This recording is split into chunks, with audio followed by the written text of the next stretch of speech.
What's up, YouTube? Here we talk about implementing mechanisms to strengthen our minds and manifesting the realities that we want through this sacred self-connection. And today's topic is about how we block the realities that we want to manifest by waiting for permission to be as we are, waiting for outside validation. So with that being said, let's get into it. But I used to be very chronically over-dependent on how other people perceived me and what they thought about what I did. And I didn't realize how much of a problem it was until I stopped doing it. I didn't realize how that affected my behavior and my relationships and how I saw myself until I stopped giving over my power to other people in order to feel confident in my actions, in how I decided to live my life. An example of what this looked like for me would be asking a lot of questions about what people thought about certain things. I remember asking a specific person what their perspective was on makeup and if they think it's okay to wear, and like all of these different angle questions to try and see what their mindset was and if it was contrary to what I thought and what I liked. And it was coming from a place of wanting to feel valid in it and wanting not to feel judged in their minds if they did have a certain perspective on it. That gets me into our first effect or behavioral effect of trying to ask for permission from other people, which is you start to try and change people's minds about what they think. This is likely contrary to the way you want to show up. We never want to look back at ourselves and see us trying to mold and shape people into being or thinking how we want them to think so that we can feel comfortable. We really want to turn that attention inward and try to detach from our relationship to what people think about us and what we choose to do, especially if we're not harming anyone, if it's just our preference and way of being. So instead of trying to outwardly project what we want people to think about what we're doing, inwardly solidify and justify ourselves. Growing up with autism and ADHD, I did not relate to many people around me as far as like the way they existed. And I learned very quickly that my way of being was incorrect and that I needed to adjust and adopt the correct way of being in order to be accepted, loved, and integrated into society. And that led me to chronically seeking outside of myself about what's appropriate, what I should do, and what I shouldn't do. I was really obsessed with being right, being correct, because that signaled to my nervous system and to my body and my mind that I was on the right track, that I was succeeding in life.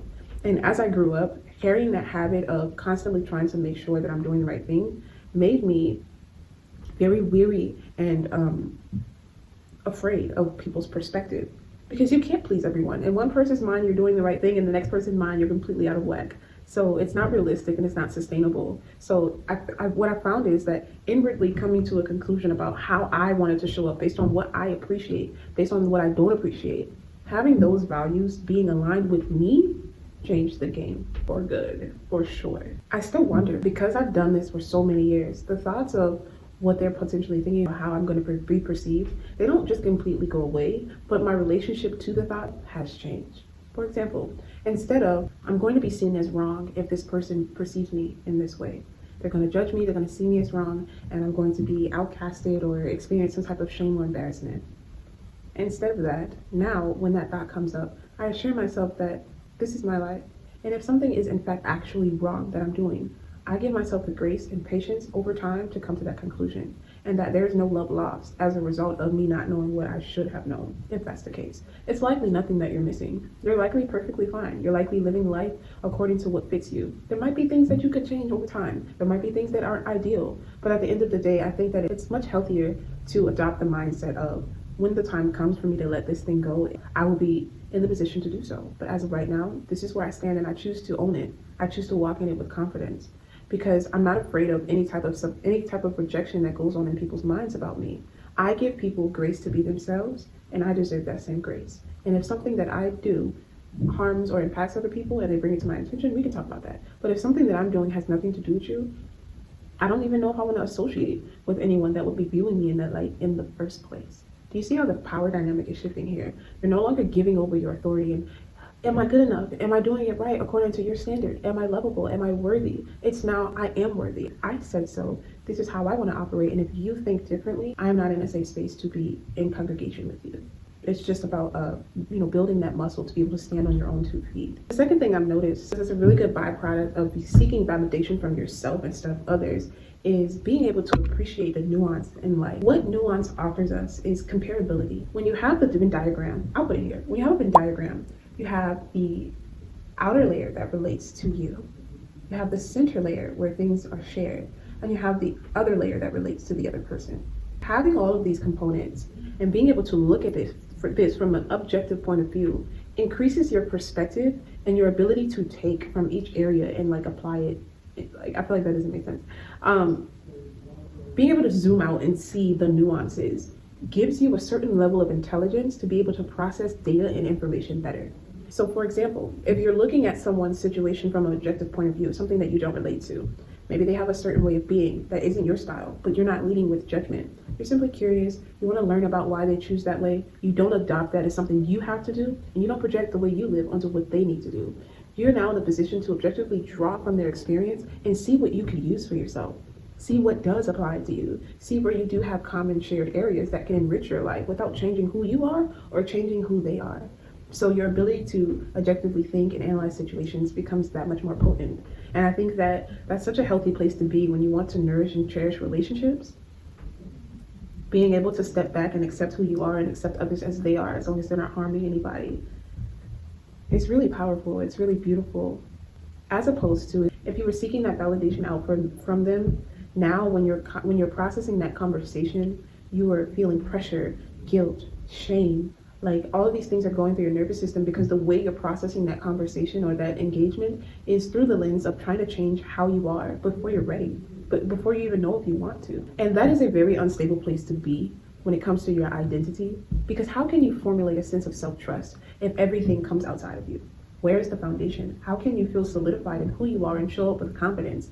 That was something that I really struggled with. I struggled with feeling confident in being able to stand up with a tall back, knowing that there were parts of me that could be wrong or parts of me that might not be as aligned as I would have hoped, you know? And now I can stand up with my chest tall and feel grounded, secure in who I am and how I show up, while knowing that if there's anything that I look back on and decide that it's not something that aligns with me, I have every ounce of power to change that reality because I see the value in that change, rather than being constantly anxious about whether or not I look well enough, I'm showing up good enough.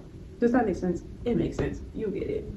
And the third pillar is that people feel safe with you. When you internalize your validation, like in a sense of I know who I am and I know what I want and I know how I want to show up and I'm willing to listen to feedback, but I'm not willing to alter myself for the sake of anyone else's comfort, that shows up as a subtle comfort for people. Because it shows like I'm okay, you're okay, and we're okay together. You know, it's really magnetizing and magnetic. People can feel the stability that you have internally. It's all in your energy, it's all in your aura, it's all in the way that you talk, the way that you stand, the way that you approach conversations. And there's so many benefits to being able to connect to people in that way. And finally, one of my favorites, when you stop seeking external validation for how you want to be as a person, how you want to show up, your creative intuition goes off the charts. You no longer feel this restriction to wait for approval, this imaginary approval from others before you engage in things.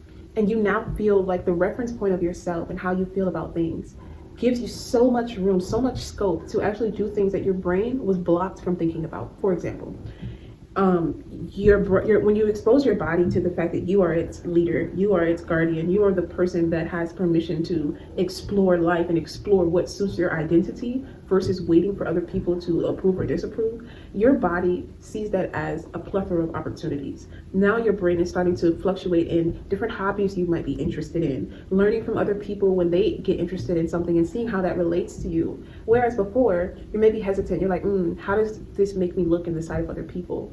You know, now there are more restrictions, more thinking patterns, more thinking blockages that comes online. And it's so subtle that you would miss it. But I know that since I've started to feel a more stable, grounded sense of self, I no longer wait for those external approvals. If I want to try it, I'm gonna do it. And when I do it, I am able to share the joys or share the dissatisfaction of it and be like, we're not doing that no more. So what I want to leave you with is the underlying wound behind seeking validation is a worthiness wound. You're seeking to feel worthy through other people affirming what you should and shouldn't be. And when you decide that I am who I say I am, your worthiness and validation starts to come from inside of the house. And that is a shift that literally changes your life. That's all for this one today, guys. I'm so tired, but I did want to get a video out today. So with that being said, I will see you in the next one.